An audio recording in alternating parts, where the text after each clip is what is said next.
उत्तर प्रदेश के मुख्यमंत्री लाइव आ रहे हैं, क्या कुछ कह रहे हैं योगी आदित्यनाथ, आइए आपको सुनवाते हैं। समर्थक होता था, कोई दलित विरोधी हो जाता था, लेकिन जो विरोधी थे वो तो विरोधी थे ही, जो समर्थक बनने का काम करते थे वे भी काम पक्ष में नहीं कर पाते थे, वे भी झुंझुना पकड़ाने का प्रयास करते थे। उनके नाम पे अपनी रोटी तो सेकते थे, लेकिन गरीबों के लिए, वंचितों के लिए कोई प्रभावी कार्यक्रम नहीं कर पाते थे।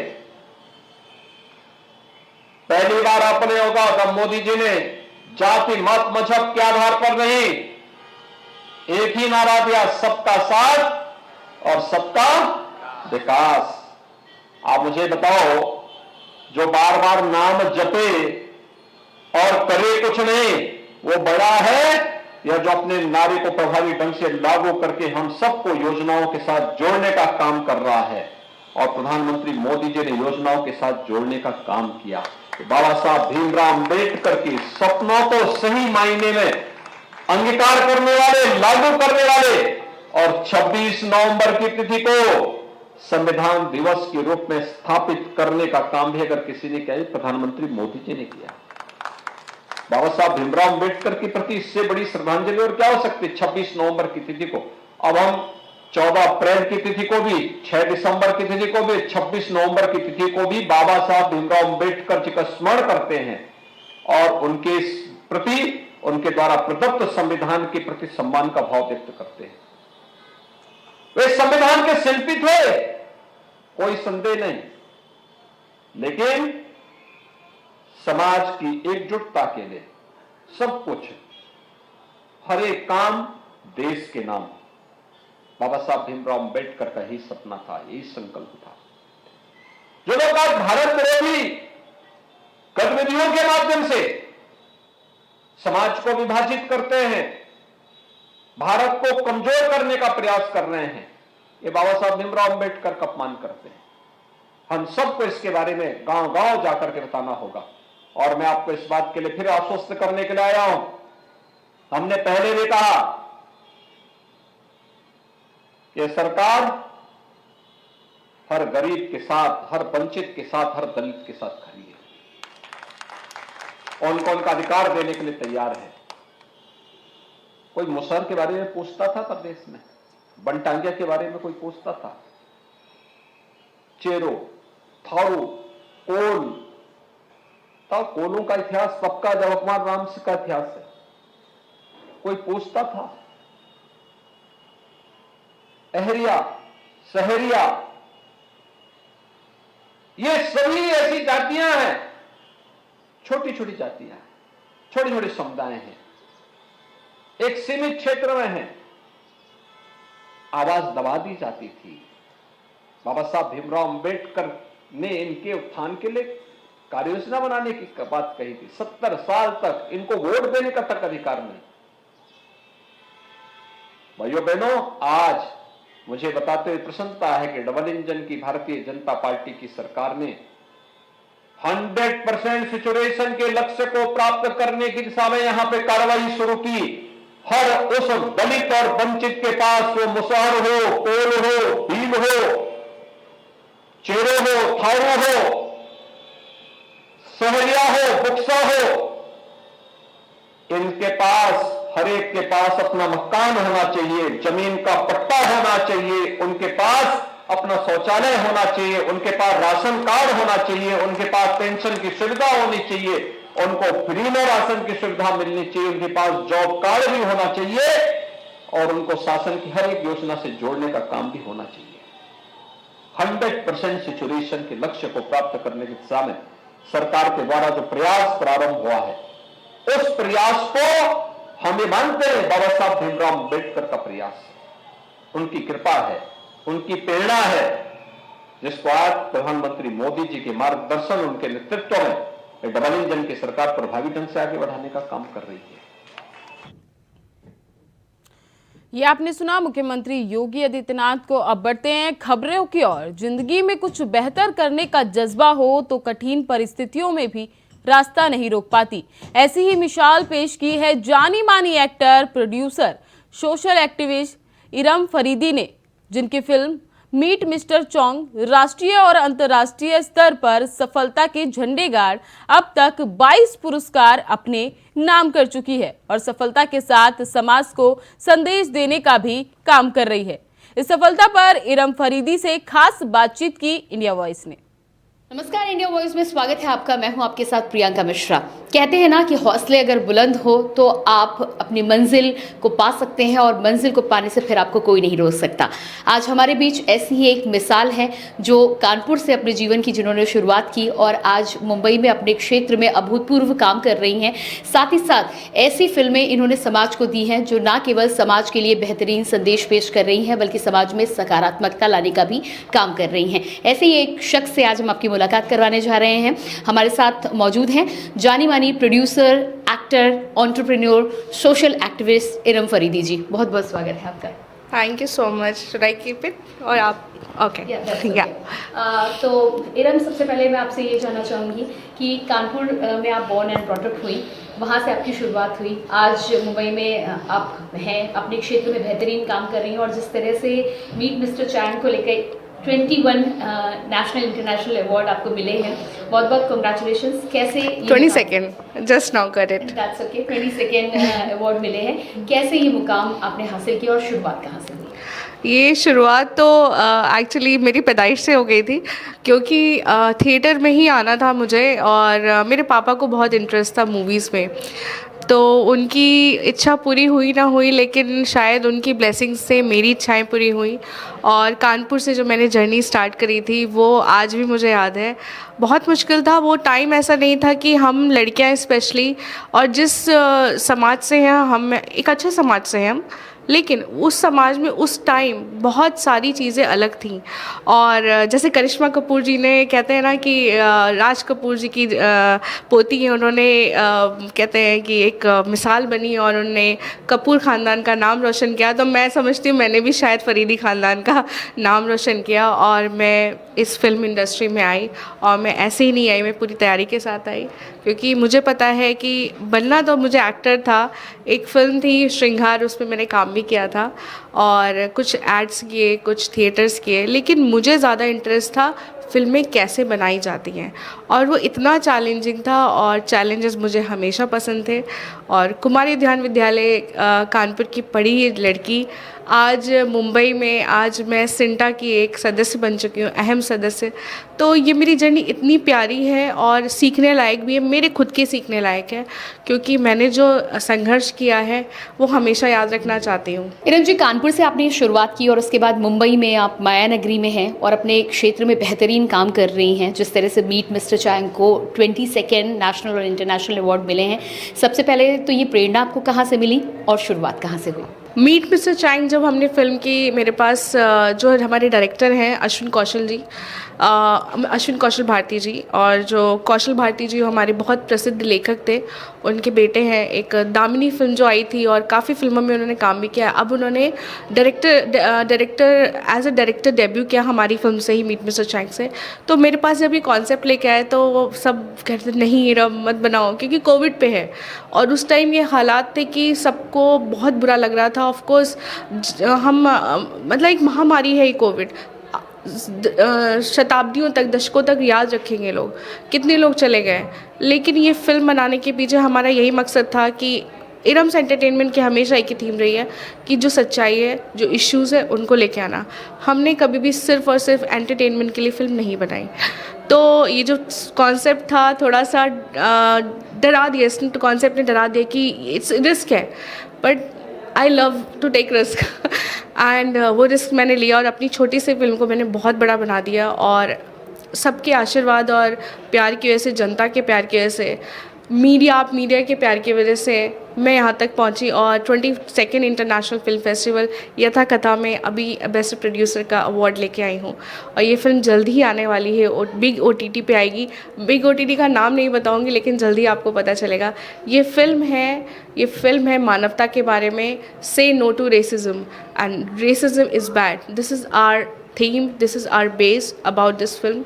इस फिल्म में जो काम किया है वो है चैंग ओलियाओ, जो कि प्रसिद्ध डेंटिस्ट है जबलपुर के, लेकिन लेकिन उन्होंने पलटन और भी बहुत सारी फिल्मों में काम किया है, उनको हमने मेन लीड में लिया और उन्होंने बखूबी इस फिल्म को निभाया है। हमारे आदि ईरानी जी ने भी इसमें काम किया है, बहुत अच्छे अच्छे कलाकार हैं इसमें। इरम, जिस तरह से आउट ऑफ द बॉक्स आप फिल्में बनाती हैं और अपनी फिल्मों के माध्यम से समाज को एक संदेश देने की कोशिश कर रही हैं, मीट मिस्टर चैंग में क्या कुछ खास है? मीट मिस्टर चैंग कंप्लीट करने के बाद हमारे पास एक और अच्छा कॉन्सेप्ट था। अगेन हमारे अश्विन कौशल भारती जी ने, जिन्होंने हमारी फिल्म मीट मिस्टर चैंग को भी डायरेक्ट किया। सेकेंड, उनके पास कॉन्सेप्ट था एक ऐसी स्टोरी का जो एकदम लीक से हटकर थी।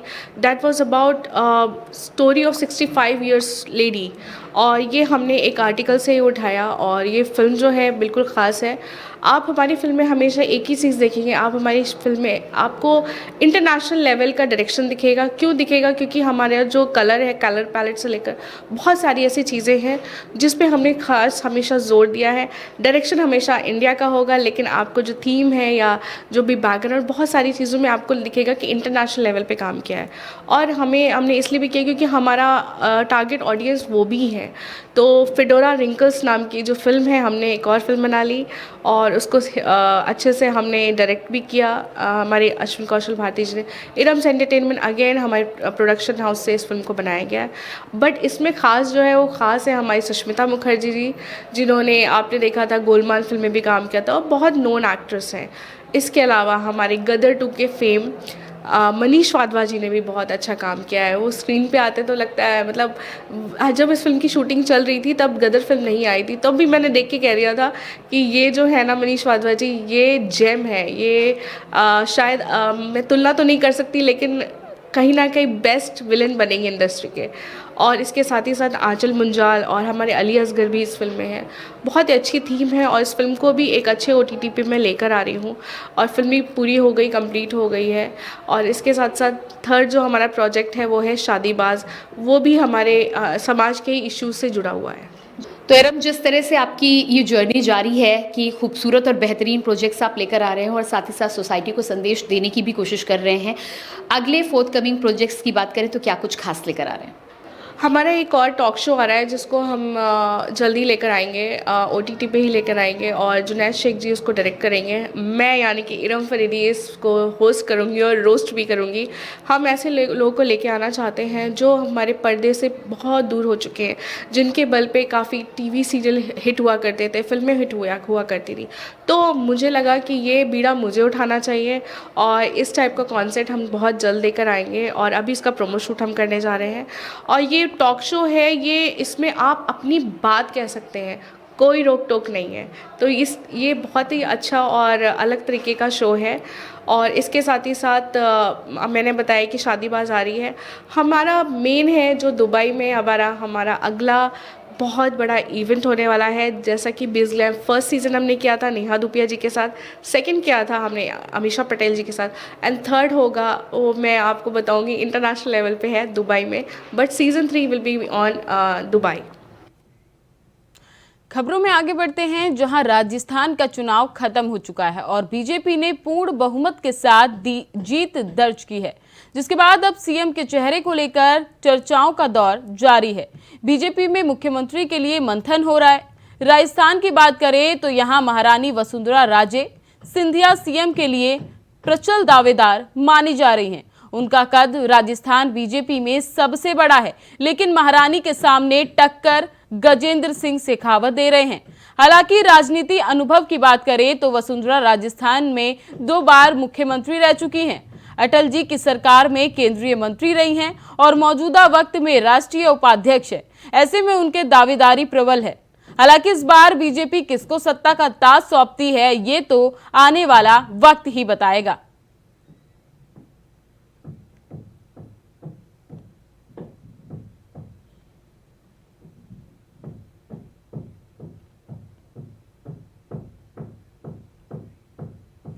राजस्थान में जयपुर में मंगलवार की शाम को राष्ट्रीय राजपूत करनी सेना प्रमुख सुखदेव सिंह गोंगीमेड़ी की घर में घुसकर हत्या कर दी गई, जिसका एक CCTV फुटेज भी सामने आया।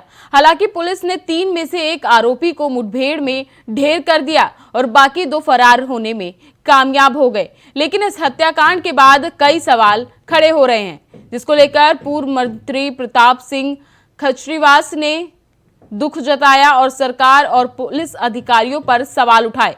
साथ ही भाजपा नेता राजेंद्र राठौर ने कहा, घटना दुर्भाग्यजनक है और जाती हुई सरकार के माथे पर कलंक बताया। तो वहीं डीजीपी उमेश मिश्रा ने इस घटना को लेकर कहा कि जल्द ही आरोपियों को गिरफ्तार किया जाएगा। ये जो हत्या हुई है ये बहुत गंभीर मामला है और ये तय बात है, ऐसे क्रिमिनल्स जो खुलेआम आकर गोलियां चला रहे हैं उनको तो पुलिस को निश्चित रूप से ठोक के मारना होगा।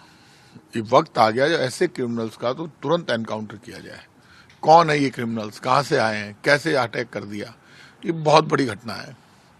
और ऐसे में यदि ये बात आ रही है कि उन्होंने सुरक्षा मांगी थी, तो ऐसे पुलिस अधिकारी जिनसे उन्होंने सुरक्षा मांगी थी उनके खिलाफ सरकार को कार्रवाई करनी चाहिए, तुरंत प्रभाव से एक्शन होना चाहिए, सख्त से सख्त कार्रवाई होनी चाहिए, उनके परिवार की जितनी भी डिमांड है वो पूरी होनी चाहिए, क्योंकि ये सारा मामला बहुत गंभीर है और जिस तरह से हत्या हुई है ये बर्दाश्त के काबिल नहीं है। राजस्थान में इस तरह की घटना, वो भी श्यामनगर में, इस पोस्ट एरिया में इस तरह की घटना हो जाए, इससे बड़ा पाप कुछ नहीं हो सकता। इसलिए तुरंत सरकार को एक्शन लेना चाहिए। हमारे police commissioner Jaipur Shri Biju George व उनके समस्त अधिकारी और ऑफिसर्स लगे हुए हैं। संभावित जो ठिकाने हैं बदमाशों के, वहां दबिश दी जा रही है। पड़ोसी जिलों में और बीकानेर संभाग में भी इस संभावित जो बदमाशों के कॉन्टैक्ट्स हैं उन पे भी दबिश दी जा रही है। और हरियाणा डीजी साहब से भी हमने बातचीत कर उनका भी सहयोग मांगा है। रोहित गोदारा गैंग ने जिम्मेदारी ली है। ये अरेस्ट हम जल्दी से जल्दी सुनिश्चित करेंगे। निश्चित रूप से ये गंभीर घटना है और पूरी गंभीरता से इसको लेते हुए हमारी टीमें लगी हुई हैं।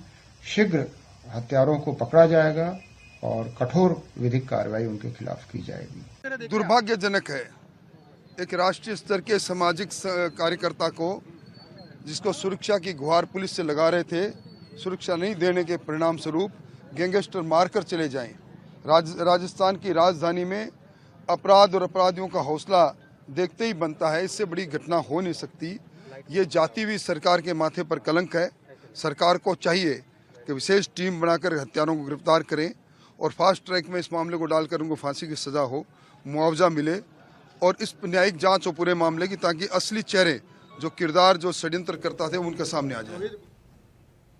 शीतकालीन सत्र के दौरान लोकसभा में डीएमके सांसद डीएनवी सेंथिल कुमार एस ने गौमूत्र को लेकर एक टिप्पणी कर दी, जिसको लेकर बीजेपी के सांसदों ने राहुल गांधी और विपक्ष पर निशाना साधते हुए भाजपा सांसद साध्वी प्राची सिंह ठाकुर ने कहा, डीएमके के सांसद को सदन, जनता, गौमाता, देश और सनातन धर्म से माफी मांगनी पड़ेगी। साथ ही भाजपा नेता शहजाद पूनेवाला ने इंडिया गठबंधन को लेकर कहा कि ये कोई डीएमके की सोच नहीं बल्कि पूरे इंडिया गठबंधन का बयान है। तो वहीं केंद्रीय मंत्री गिरिराज सिंह ने कहा कि राहुल गांधी मोहब्बत की दुकान खोलने के बाद उत्तर और दक्षिण भारत को लड़ाने की कोशिश कर रहे हैं। जहां गौ माता मध्य प्रदेश में पूजा जाता था, छत्तीसगढ़ और राजस्थान में भाजपा की सरकार आई इसलिए है कि गौ माता का संरक्षण कर सके। लेकिन ये जो इस प्रकार के डीएमके के सांसद जो हैं, इन्हें सदन से माफी मांगनी पड़ेगी और जनता से माफी मांगनी पड़ेगी, गौ माता से माफी मांगनी पड़ेगी, देश से माफी मांगनी पड़ेगी, क्योंकि और सनातन धर्म से माफी मांगनी पड़ेगी, क्योंकि सनातन धर्म के जो भी मूलभूत हमारे मूलाधार हैं, ये गौरी, गंगा, गौ माता, गाय माता, हमारी धरती माता, भारत माता, इन सब सनातन धर्म, हमारी संस्कृति, इन सब का अपमान करते रहते हैं। वो उन्होंने हिंदी भाषी क्षेत्रों का अपमान किया। देखिए, प्रधानमंत्री जी की बातों को कुछ ही घंटों में सच साबित कर दिया पूरे इंडी गठबंधन ने कि किस प्रकार की नकारात्मकता और किस प्रकार की विभाजनकारी और नफरती सोच की दुकान है ये। और ये कोई एकलौता डीएमके की सोच या डीएमके की बात नहीं है, ये पूरे इंडी गठबंधन का बयान है, क्योंकि इस नेता से पहले कांग्रेस के नेताओं ने 3 राज्यों के चुनाव हारने पर जिस प्रकार की अमर्यादित, अशोभनीय और निंदनीय टिप्पणी की उत्तर भारत को लेकर, और उसकी देखा देखी फिर डीएमके के नेता ने जिस प्रकार से संसद के भीतर ये टिप्पणियां की, गौमूत्र राज्य का मतलब क्या है? गौवंश से तो महात्मा गांधी प्रेम करते थे। गौमूत्र और गौ के गोबर को खरीदने का काम तो हाल ही तक भूपेश बाघेल की सरकार भी करने का दावा कर रही थी। मोहब्बत की दुकान खोलने वाले राहुल जी अब दक्षिण भारत उत्तर भारत को आपस में लड़ाने की बात कर रहे हैं। जिस शंकराचार्य ने पूरे देश को, वो भी दक्षिण भारत के थे, उन्होंने एक किया, आज उस पर दबाव बना रहे हैं माफी मांगने के लिए। इसका मतलब ये है कि जब स्टालिन के लड़कों ने सनातन को समाप्त करने के लिए कहा था, तो ये इनकी सहमति थी। भूले नहीं, हम गौ को और गौ माता को और गौ माता के मूत्र को भी हम सम्मान करते हैं, पूजते हैं, मुझे इसका फक्र है। लेकिन सनातन को जो समाप्त करने की कोशिश करेगा वही समाप्त हो जाएगा। ये मैं डंके की चोट पे कहता हूं, ऐसी हल्की बयान न दे। खबरों में आगे बढ़ते हैं, जहां राजस्थान में लगातार सचिन पायलट की अनदेखी के कारण गुज्जर समाज में पैदा हुई नाराजगी का बीजेपी लाभ उठाने में कामयाब रही। गुज्जर बहुमूल्य राजस्थान की विधानसभा क्षेत्रों में कई सीटों पर बीजेपी ने अपना विजय पताका लहराया। पूर्वी राजस्थान के भरतपुर संभाग में बीजेपी ने इस बार 9 सीटों पर जीत दर्ज की है। इस जीत के लिए बीजेपी ने विशेष रणनीति तैयार की थी। बीजेपी ने इसके लिए पश्चिमी उत्तर प्रदेश के कवादार नेता और राज्यसभा सांसद सुरेंद्र नागर को चुनाव से पहले राष्ट्रीय सचिव की जिम्मेदारी देकर राजस्थान भेजा था, जहां पिछले 3 महीने से सुरेंद्र लगातार काम कर रहे थे और उनकी मेहनत का नतीजा ये हुआ। बीजेपी ने बम्पर जीत के साथ प्रदेश की सत्ता में आरूढ़ होने जा रही है।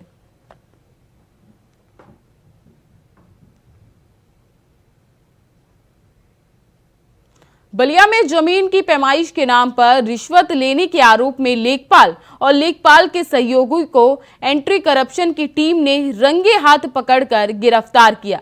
बता दें कि बासडी पहुंची आजमगढ़ की एंटी करप्शन की टीम ने तहसील के लेखपाल और उसके सहयोगी को 5,000 रुपए रिश्वत लेते गिरफ्तार कर लिया, जिसके बाद सूचना पर लेखपाल संघ के अध्यक्ष सहित कई लेखपाल बांसडी थाना क्षेत्र कोतवाली पहुंचे, जहां पुलिस और लेखपालों के बीच काफी धक्का मुक्की भी हुई। तो वहीं लेखपाल संघ के जिला अध्यक्ष निर्भय कुमार सिंह का कहना है कि एंटी करप्शन टीम ने बांसडी तहसील के लेखपाल को गिरफ्तार किया है। बांसडी तहसील में नवनीत खरवार लेखपाल हैं, उनको एंटी करप्शन द्वारा टीम द्वारा अनावश्यक रूप से पकड़ ली गई। उनके हाथ से न पैसा बरामद हुआ, न उनके पॉकेट से पैसा बरामद हुआ। किसी अनजान व्यक्ति द्वारा पैसा बरामद किया गया है और थाने में बंद कराकर उन पर अनावश्यक दबाव देकर उनके हाथ से पैसा देकर FIR और मुकदमा आ रही है, वो लिखवाना चाह रहे हैं या लिखवाने का प्रयास भी कर रहे हैं। अनजान व्यक्ति कोई सम्राट नाम का है, यही बांसडी के अगल बगल के होंगे, बांसडी के अगल बगल के होंगे, उनका गाँव में नहीं जानता हूँ। एंटी करप्शन के लोगों का कहना यह नहीं है, वो चाहते हैं कि जो अनजान व्यक्ति पकड़ा गया है उसको न टारगेट बनाकर जबरदस्ती इनके हाथ से पैसा थाने में बंद कराकर इनके हाथ से पैसा। फिलहाल इस बुलेटिन में बस इतना ही। तमाम खबरों के लिए बने रहें इंडिया वॉइस पर। तब तक के लिए नमस्कार।